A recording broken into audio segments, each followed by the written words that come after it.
Good morning and welcome to Cambridge University Botanic Garden. I'm Sally Petitt, Head of Horticulture here, and I'm going to take you for this week's Wellness Wander. You can see we're starting at the fountain, which is always a glorious sight at this time of year with the amazing planting combinations we have.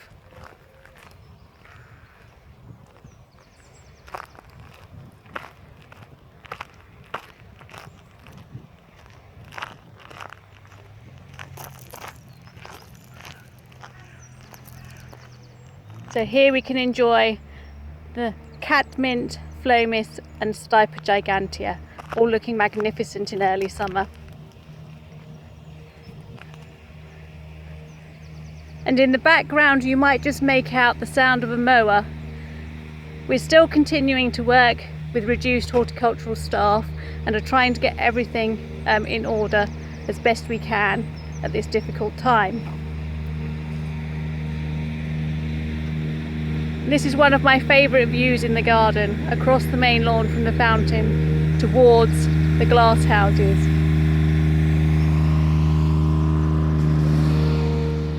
We're now at the crossroads on the main walk, standing beneath some of our majestic trees. So Cedrus libani,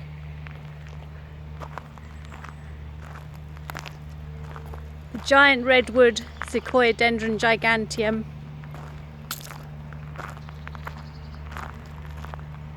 and Pinus nigra subspecies palaciana, which all really help identify us from other gardens. They're real landmarks with us.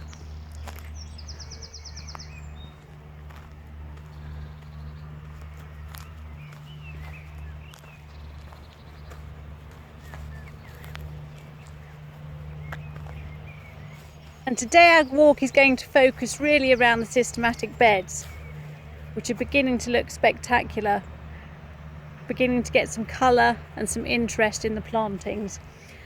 But as we look at the grass, you can see how very dry it is. We'd all really appreciate some rain. It's been a very, very dry spring.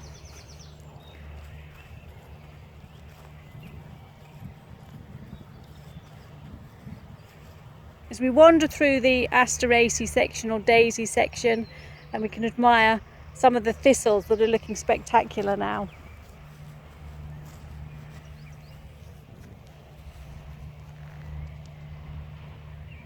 So here we have Silybum marianum, planted beside Cynara cardunculus, or the cardoon, and Scotch thistle, which still has to come into full flower, but looks absolutely spectacular with this architectural floral rosette.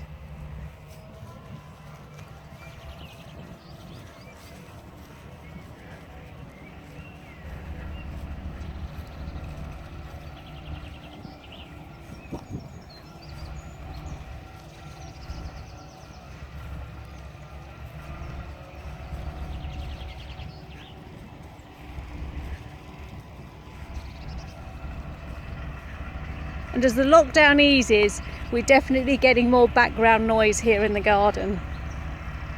So traffic and engineering noises in the background.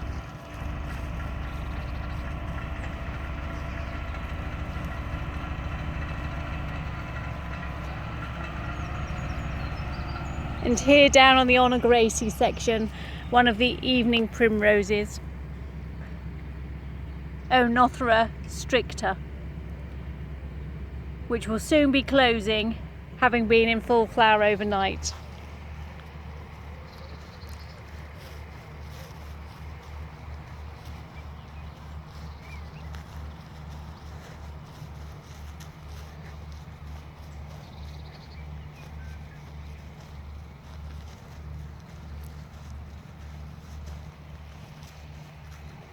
I just want to take in this dainty little member of the Rubiaceae family, Asperula orientalis, which has the most delicate of flowers in this pale blue colour. And it has been spectacular, just covered in flower over the last few weeks.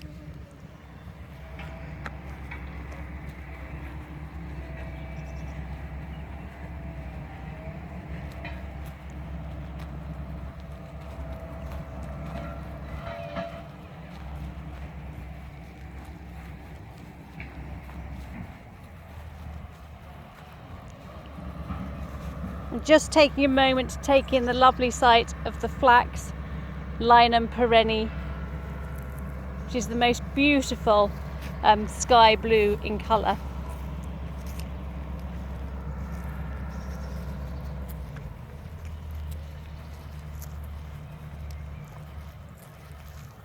The carnation family also giving a good display now of both colour and fragrance, with dianthus, sweet williams and corncockle looking particularly impressive at the moment.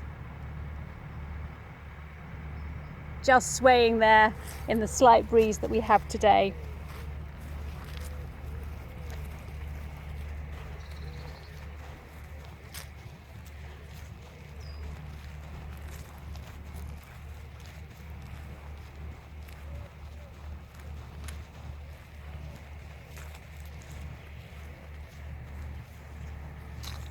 Just taking time to enjoy this lovely peony down here on the systematic beds.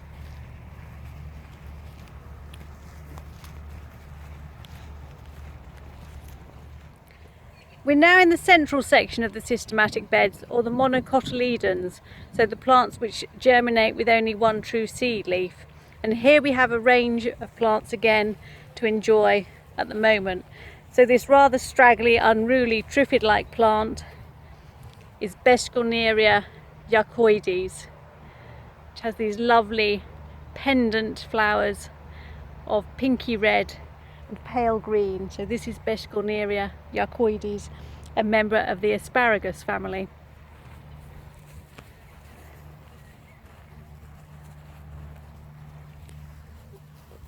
And here we can enjoy one of the hardy orchids.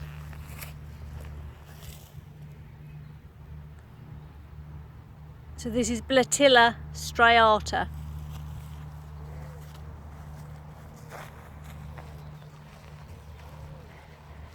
And we'll glance across, just taking in the spikes of the red hot poke here, of Nyphophia linearifolia. And just look across the grass section and finish here amongst the foliage of Trachycarpus fortunei, or the Chusan palm, which is in full flower at the moment. And heading out from the systematic beds towards the Gilbert Carter area, I just wanted to take in this lovely shrub, Cladrastis kentuckea. And as we get closer, you can begin to see why this was worth a stop, for these pendant inflorescences.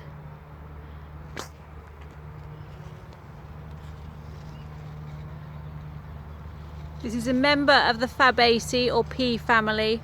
You can see the flowers swaying in the wind there, but the predominantly white flowers have a yellow speck. The common name for this plant is yellowwood, and the wood itself has a yellow dye.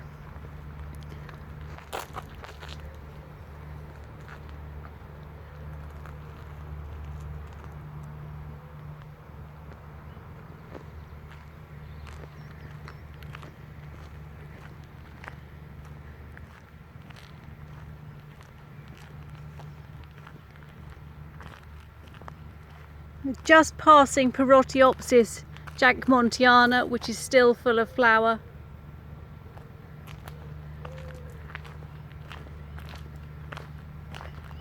And heading beneath one of my favourite trees, Parotia persica, or the Persian ironwood.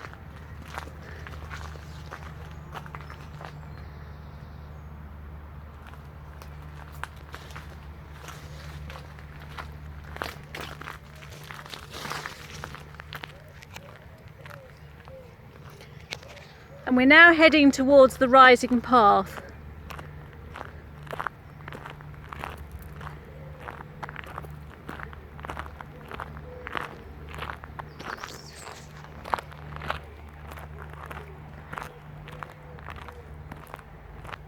And here we'll follow the elevated path up towards the top through the pinetum, taking in some of the lovely pine trees that are here. So in the centre we have the telegraph pole Pinus gerardiana, and over on the left the widowmaker pine Pinus coulteri, which is full of very large, heavy, almost clawed cones.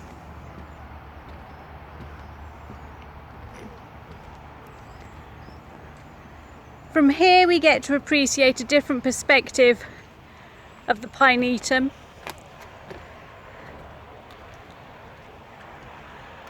As we wander through and along the path itself.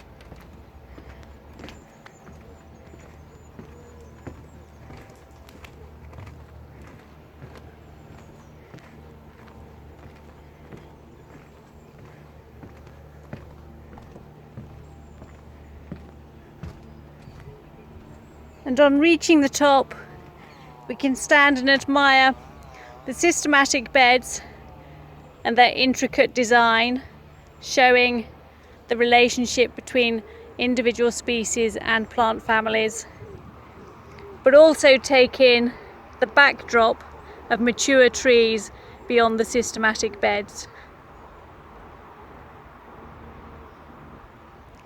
I hope you've enjoyed this week's Wellness Wander with me, and we look forward to welcoming you back at some stage. Thank you.